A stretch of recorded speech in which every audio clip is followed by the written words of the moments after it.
Hello and welcome to Paint Labs. I have shiny new Tado smart thermostat and an associated extension kit here to play with.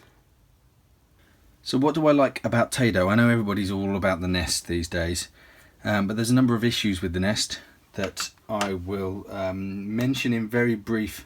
What a lot of people don't know is that I actually do this for a living. I've done KNX building controls and now also smart homes for a living.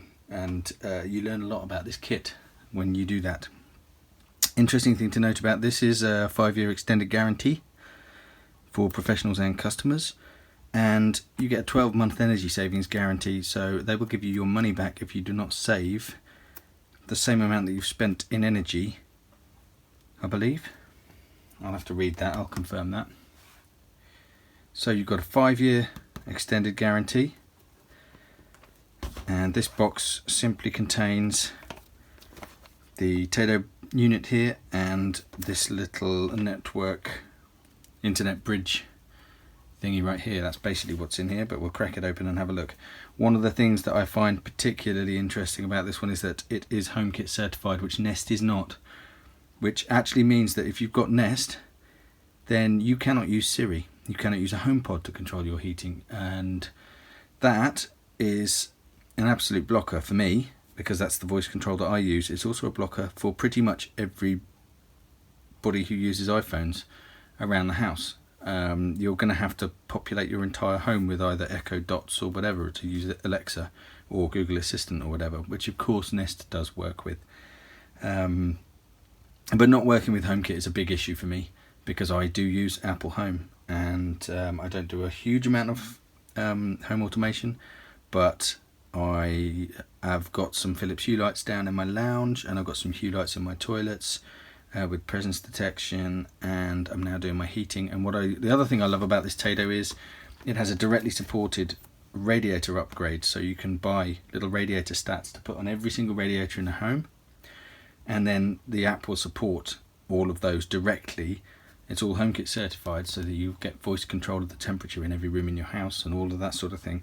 All built into Tado, not works with Nest, because there is a works with Nest solution that does that, but it's a bit clunky. It's not part of the Nest app. The other cool thing about Tado is that they have got an IR air conditioning interface. So any air conditioner that typically wall mount split units, that sort of thing, that has got a remote with a little feedback display screen on it, it will learn and be able to communicate with sort of 99% of those, which is a huge amount of them. And that bit is not HomeKit certified, so I need to make that clear. Anyway, let's get going. So this is the main unit. It comprises the smart thermostat.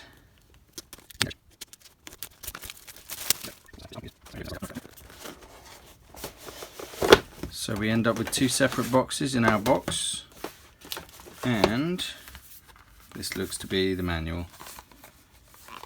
So yes, this is all the manual and welcome guide and paperwork. In here we have our internet bridge, about the size of your average USB power brick. Sort of like a power bank. Here we go, this is an example. Give you some idea of the size of power brick. The network kit is. It's hard to tell from the pictures how big this thing is. I was just curious myself before it turned up, but it's actually really nicely compact. Happy with that. And this is the actual thermostat. A little bit bigger than I was expecting, but still extremely shallow. So my unit is probably about that deep at the moment, and in a washed out faded orange plastic destroyed by UV. This is considerably prettier, slightly larger, so it will cover over any hole that is left behind, and it will sit on my wall an awful lot better. One of the things I like about this is that it just looks like a thermostat. It doesn't look like you bolted 150 quid's worth of technology on your wall like a Nest does. Oh, look at me, haven't I got a pretty screen on the wall that I don't really need. This will sink into the wall, and therefore I think it's going to be more attractive to those who have visual aesthetics at heart. I want geofencing and all of that. So in this box, along with this little network thing, we have a rather funky flat USB cable, tiny little network cable, power clips, and the power adapter. Yet another power brick. This one is 5 volt 1 amp, so you could use any of the old Apple device. Like this is an old Apple one, exactly the same spec, just USB 5 volt 1 amp. So that's what you get in the box. Over to here, what else do we have in this box? Installation information. These stickers are for use if you do not get one of these extension kits. You stick these on your normal 24-hour timing scheduler. So you leave the heating always on, and then you just install this, and then this then decides when the heating is going to turn on and off. Now, I decided I wanted control of the water as well, hot water, and in order to do that you have to replace that 24-hour thermostat, the timing programmer, with one of these. Alright, so this one works with Amazon Alexa. This box might be a little bit old because this should work with HomeKit as far as I'm aware, but I guess I'll find out and I'll tell you at the end of this video, because that's what I want. I want HomeKit support across the board. Sometimes you can find that they're not always completely honest with you. So this is the extension kit. Now in theory, this goes on the wall instead of your timer, and it should, if you look on the back here, this plate here, these pins, this should just plug directly in where your old one did. If it doesn't, you'll need to get busy doing some wiring and working out which cables are which, mounting this on the wall, then clipping this on. However, I should be able to just go downstairs and clip this straight on where my timer is and just get everything set up, and it should be grand. So that's the dream. Let's have a little look in here. What else do we have in here? We have been supplied with a bit of cable, which I should not need. Some terminal blocks, which I should not really need.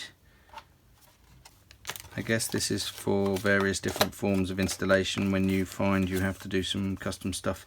Again, some more pretty little labels for labeling cables. What we also have here is this little jumper. So you've got potential free wiring type and switch live wiring type. So literally, if the power that the actuators are closing contact on is supplied elsewhere from another device, then that could be 12 volts DC, it could be AC 230 volts, it could be pretty much anything. Then you put it on the potential free, which is that way round, plug that in there. And if that signal is 230 volt signal, you just connect it in there, and that will make sure that you've got 230 volts being switched on and off when the hot water and the heating kick in. So simple as that. If you're not sure, well, then I would suggest getting a certified installer to come around. It only costs like 60 quid, and electricity does kill. So please, please, please, if you're not sure what you're doing, then call the right person. One thing I did notice is that the termination method, even on the video, was not done by a proper electrician. The ends were left with far too much core exposed, and whilst it wasn't 230 volts, it could potentially have 230 volts in some situations, and you shouldn't be terminating cables that way either. So even Tado have not correctly advised the right method of termination, which I found quite disappointing, because when advising an end user to install stuff running 230 volts, the least you should do is advise them on how to terminate the cables properly. Naughty Tado. However, onward and upward, let's get onto the installation and see how she goes. Okay, so the first thing that I did was I went onto tado.com/start and I set up a new account and put in all my details, location of the home, that sort of thing. Then it asks you for the serial number and authorization code from your fridge, and then it tells you to plug them in. So that's what I'm going to do right now. So problem number one is, whilst I have a spare USB socket there which will provide power to it without needing a power brick, I don't have enough network ports on the back of my hub right there, so I'm going to have to go and get myself a little network switch, turn off the Wi-Fi, just so that I can get some connectivity here. So, long story short, I got an old wireless switch, tried turning off the Wi-Fi, tried turning off DHCP control. It didn't really work properly straight away, so I've decided to do it a different way. I'm going to put it somewhere else where I do have a network port. Just bear in mind you are going to need an RJ45 network port like this. It does not work on Wi-Fi, and that's probably a very, very good thing. So I'm going to put it in a different location. So the first thing I've got to say is that these cables are way too short. They were effectively useless. They're only useful if, you see how short they are, what are they, not even 30 centimeters, maybe 30 centimeters long. They're only really useful if you have a spare RJ45 port and a USB charging socket on your existing router. If your existing router does not have those, then this almost certainly won't be long enough to plug in wherever you need it to plug in, and this will almost certainly be no good, because if you plug that into an actual power socket, then your little Tado thing has to be less than 30 centimeters away from a power socket, which is very rarely a satisfactory situation. So I had to extend both the cables. Luckily it's a standard micro USB and RJ45 cable. I had them in stock. So we're all sorted. I've now paired my little Tado box, and we're currently up and running. The pairing process was incredibly easy, and now I just need to get the customized instructions for my boiler setup. So you'll be faced with this screen, and you just need to select what kind of a system that you've got. Mine is this one because I have a boiler. I have one timer module on the wall, and I've got a thermostat in the hallway. So I click on that.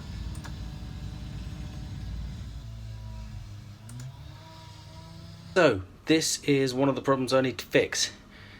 The boiler controller is right in here. That's where I set my time, that's how I override.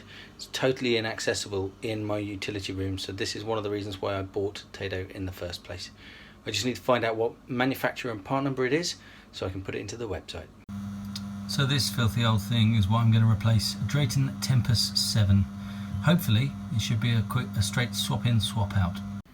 And this is the wonderfully beautiful thermostat that I've been living with for the last 8 years. It's gone very yellow. It's a Drayton RTS5, and it has a really annoying save function. So when you turn on the heating and it's relatively close to set point, you have to push the button if you actually want heat, which does save energy by not making your house warm when you want it warm. And this is not acceptable to me. We need something a little bit cleverer than that. One really awesome thing about this is being able to select from all the different manufacturers and seeing visualizations of all the different types of products that it might be. However, I'm looking for Drayton.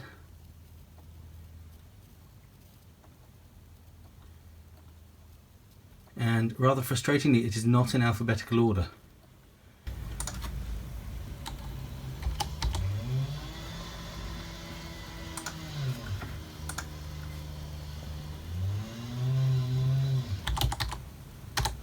I can select from my actual thermostat that's on the wall, the Drayton RTS5, which I then select. And it was a Tempest 7, there it is. Beautiful thing that it is.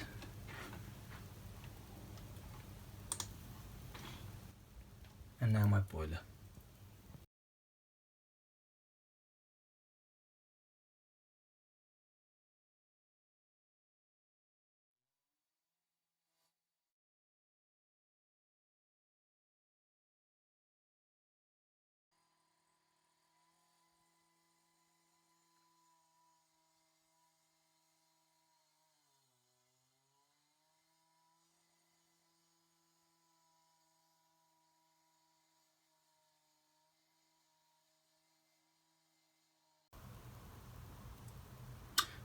So then you click through, confirm, and it asks you for your authorization code and serial number for the extension kit, which I hadn't put in yet. and then it gets me to this bit and it gives me instructions in order of what to do next. So I've already got my hub installed. Next is to install the thermostat, and then I install the extension kit. Part of the process, the first step is to isolate power to the boiler and such like, but then it tells you to use a voltage tester to see if there is still power on any wiring terminal. Now really they should only ever be used as a guide, and you should be using a proper meter which has been previously tested on a live 230 volt circuit, so you've proven that it shows when something is live, and then you use that to prove that it is dead. These little testers, if the light doesn't come on, it doesn't necessarily mean that there's no power there. So this is not really the best way to be doing things, in my humble opinion. I'm not an electrician either, but I know that much. So please, please, please, if you're going to do this yourself, get yourself a proper multimeter and use that rather than just a test driver.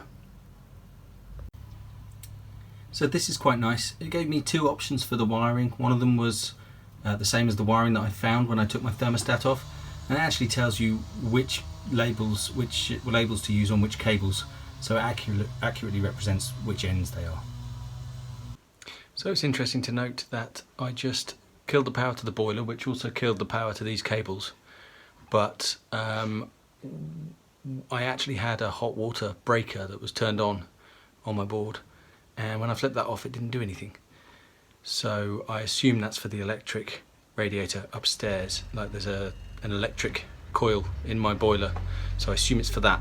But I actually had to take out the downstairs ring main for the power sockets in order to actually kill the root source power for the boiler.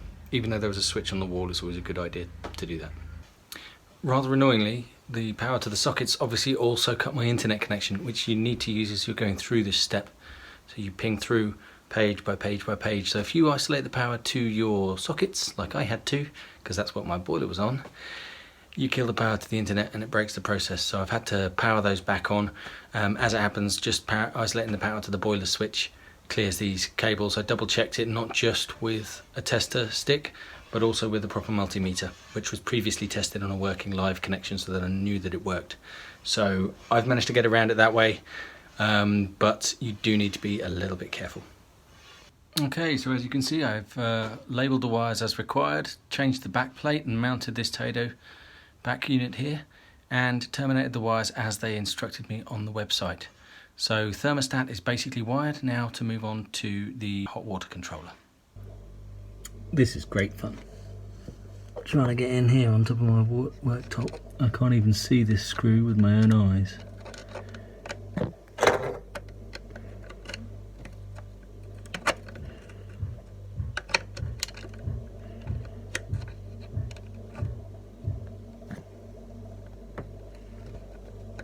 That's it.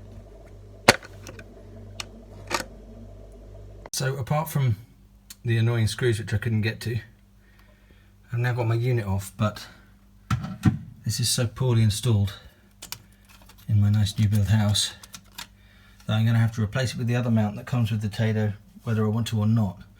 So it's not as easy as you might think. Unfortunately, the back box that's on the wall, I was going to try and change it over, then I thought, well, maybe I'll just reinforce it and fix it, because I don't really want to mess with the wiring and I want to be able to change it back really quickly and easily. And this back box is a lot wider. It's got this extra side bit here. So I thought, okay, I'll try and fix it to the other one. So I spent a while doing that, wouldn't fit. Turns out this particular Tado extension box doesn't fit this particular type of back box exactly. It's these bottom bits here are too wide. They just don't fit. So I'm gonna have to change the back box whether I like it or not, which is what I'm doing right now. Okay, so for want of a little bit better finish here, which is all to blame of the original builders of this house, we now have a stable mount for the Tado, and it's all plugged in and working. The pairing procedure worked fairly well. The lights didn't quite flash in the same procedure as they said. I got 4 blinks before it would... I got sort of 4 blinks after pairing, but it actually paired properly, and then later on started doing the breathe cycle. So I'm not sure what the deal was there, but I guess we'll find out. But yep, it's all mounted, all seems to be working, apps all connected. And there we've got our little breathe light, which means it's happy. And hot water is on, as you can hear, which the app confirms. So yes, all seems to be good. Happy days. So final wrap up. Really great bit of kit. Looks really pretty on the wall. It gets approval of my mother, which is definitely an aesthetic win. And it was very easy to install. I had a few challenges which weren't Tado's fault.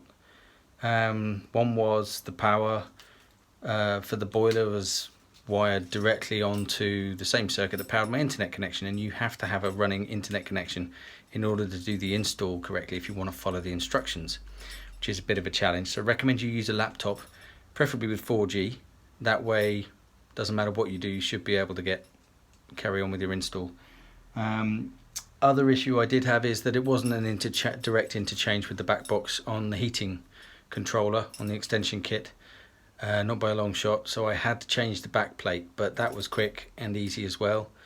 And everything was up and running. The pairing didn't quite go exactly as they described in the manual, but it did work, and now everything is happy and it's all configured and it all seems to be working. So yes, I am happy, and I've already got it all configured to geolocate, so it turns everything off when I leave. So very happy with that. Just need to get it set up on my wife's phone so that it takes into account both of us.